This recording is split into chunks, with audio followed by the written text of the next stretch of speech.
So everyone guys आज चाहिँ हामी चाहिँ सर्वमदान धमाधम गरिरहेको छौँ बाटो मर्मत गर्ने क्रम भइरहेछ। हामी सर्वमदान टोली होइन हाम्रो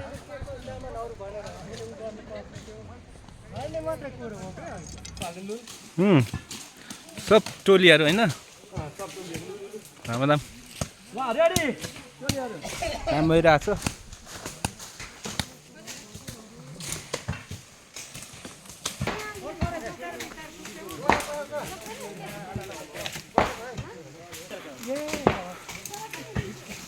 यो चाहिँ भोजपुर ढाल्नु केही हुँदैन, ढाल्नु न भाग लानुपर्छ।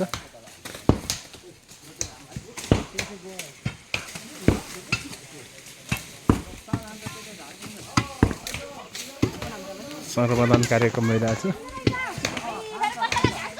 थ्रो काम गरे भने त्यस्तै छ नि